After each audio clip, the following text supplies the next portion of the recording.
Louis Art for the Ring magazine. Always good to be joined with Eddie Hearn here at the just before the press conference of Chris Eubank Jr versus Conor Benn. Eddie, expecting anything today? Of course. I mean, I hear Senior is coming, which is great. Like last time, he saved it till fight night, but you know, I think the mood from the Benn camp is very different this time.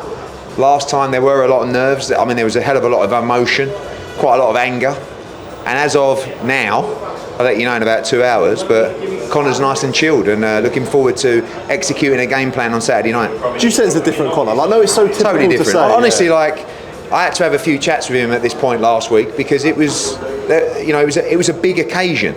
He'd never boxed on a stage like that before. He'd never been part of an occasion. You had all of the kind of emotion of what had happened over the last couple of years. He was inactive for what, a year and a half plus. So yeah, I don't think, you know, maybe it was all a bit too much for him last time. And I think that translated in his performance. It wasn't the greatest performance from him, don't get me wrong. We loved it because it was heart, it was courage, it was all of that kind of stuff. But technically, it was way off what he's capable of. And we hope on Saturday night he shows just what he's capable of. And if he does, I'm very confident we get the victory. I don't want to look too far in the future, but Conor Benn is like, there's no trilogy. Yeah. From your promoter point of view, like, are you aligned with that, even if he wins? Yeah, I mean, I'll do whatever Conor Benn wants to do, and his desire is to win a world title.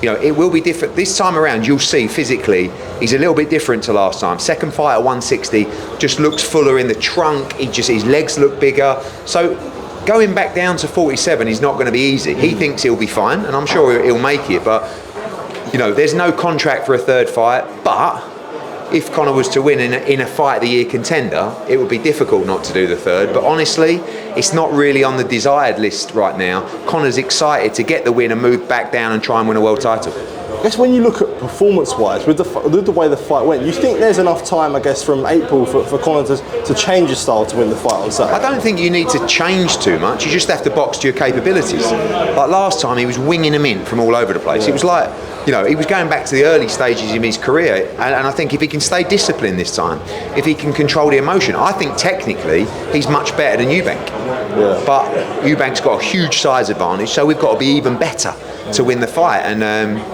you know, like I said, the difference between in his temperament this time, totally different. Yeah, interesting. You mentioned Eubank Sr coming there. He's had I guess he never mentioned you by name. He always says pretty much did. Son. Yeah, I mean, but this is how much I must grate on him, and I don't really quite know why. Yeah. I don't like the bloke. I haven't liked him for a long time, and it's always been quite awkward with my dad because my dad had an unbelievable relationship with him, and they went, you know, through everything together. They were very close. My dad was best man at his wedding. You know, they changed each other's life. I mean, it was an unbelievable run. But I've always sort of told my dad since I've started working in boxing and been around him, with all due respect, I think he's a tit. Yeah. Do you think? I know you said on TalkSport, like, do you think it's like narcissistic then, from what you say, the way he acts? I used to think it was just like this delusion, but it's actually, it seems like a little bit beyond that. You know, I mean, he's a liar. You know, I mean, he's actually saying as well that he was in the ambulance with Junior, and let me tell you, it was touch and go. What a thing to say. Well, that's just bollocks. Yeah. What, I mean, why are you making stuff up like that? I just don't understand. But it's like Eubank Jr with the ambulance. I don't think he's saying that for a laugh. I think he thinks it. And it's frightening and it's dangerous what they're saying. So certain things will be dealt with. Other thing goes, you know, water under a bridge. But at the end of the day, they're just not my cup of tea. Because you said the hatred doesn't come from Junior, it comes from the promoter. What are you talking about? Yeah. Oh, is it a warm-up? Oh, right, okay. Yeah, so, like, there's no hatred. I don't care less about Eubank Jr. He can't stand me. All he does is talk about me, post about me. You know, but I don't, you can call me a prick and you can call me this, but you don't lie about things like that. You're saying that I put your life at risk. Yeah. Come on, let's be real here. But he's not man enough to hold his hands up and go, all right, I don't like you, shouldn't have said that, but by the way, let's continue to improve safety for fighters. I couldn't agree more. Yeah, I guess, like, even when Eubank Jr posted in the ambulance, I don't know, had a chance to speak about it, when they asked him like why he done it, he said, look, Eddie Hearn called me a liar, but I remember Robert Smith about last week was on TalkSport, and when asked the question, was you satisfied with the procedures that Matchroom put out, he was happy with it. They've done a whole report. Yeah. The emergency services, the British Boxing Board of Control, everybody's happy. You know, sometimes things aren't perfect and we've got to always improve, but it's not that things can't be improved. He said Eddie Hearn and Matchroom stopped my ambulance from leaving. That's it. But none of you guys at the media go, do you stand by the fact that Eddie Hearn and Matchroom stopped your ambulance? Ask him that. But no one will ask him because you ain't got the balls to ask him. And he ain't got the balls to double down on it. That's the difference. Just dig at me or? Everybody. No one's saying it. You said last time, with everything that's gone on, do you still stand by the fact that Eddie Hearn and Matchroom stopped your ambulance from leaving that night? We touched on it. I didn't ask that direct What you did is you touched on it. You skirted around the subject. Not just you, Louis, but you know, it's like, you know. But he won't say yes, I stand by it because he knows he's banging trouble. I know you've been asked it quite a lot today, but yesterday Mike Coppinger reported Anthony Joshua versus Jake Paul. I guess what's the deal with this? If it being on Netflix and whatnot? Yeah, what no deal yet. I mean, that's the reality. I mean, the gun was well and truly jumped. There is conversations ongoing. I have my doubts.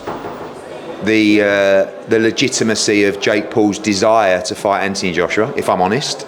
It wouldn't surprise me if tonight or in the morning we woke up and there was another announcement for another fight with Jake Paul, and maybe we were just used as a pawn in all of this or whatever, and they can come out and say, well, we offered AJ to fight and he didn't sign it in time or he didn't do it. I'm told Jake Paul thinks he can win and wants the fight. If that is the case, he's absolutely crazy, but we will very likely oblige for the money involved and have our little run out in December.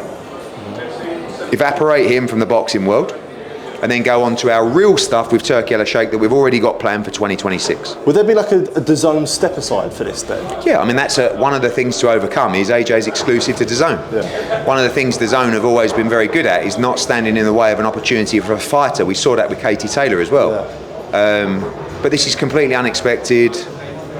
Like, you know, the reality is we were quite likely to have an 8-round fight at the end of November or December against an opponent that you probably would have never have heard of from the top, I don't know, 120 on BoxRec. And everyone would have moaned and gone, who is this guy?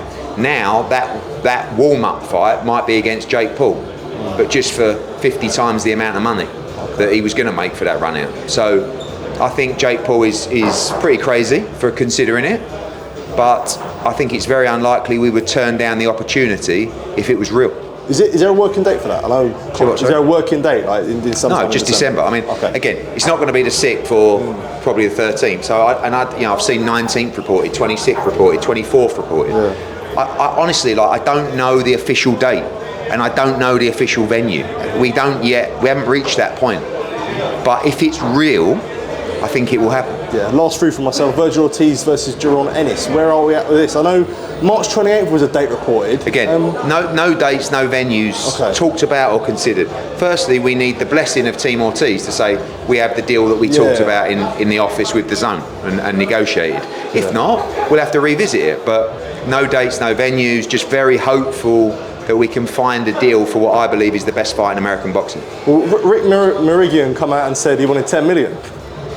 I mean, what did I say once about, I won't say it again. I thought you were going to say it again. There's a lot of things that I want that will never fucking happen. So what can I say? Yeah, and do you think it was weird when Vergil coming out after the fight, even after the face-off where he was like, my dream fight would be Errol Spence? Like, was that I'd choose Errol Spence over Boots. I don't blame them, but if you're a real fighter and you really believe you're the best 154-pounder in the world, fight Boots and prove it. If you want an easier fight against a guy that's been out for 2 years, had his retina tear, had this terrible car crash, and he's nowhere near the level and sharpness of Boots right now, go and do that instead. But don't give it the big one and tell us you're the man of the division, because you're not. Jaron Ennis is the man of the division, unless you can prove it.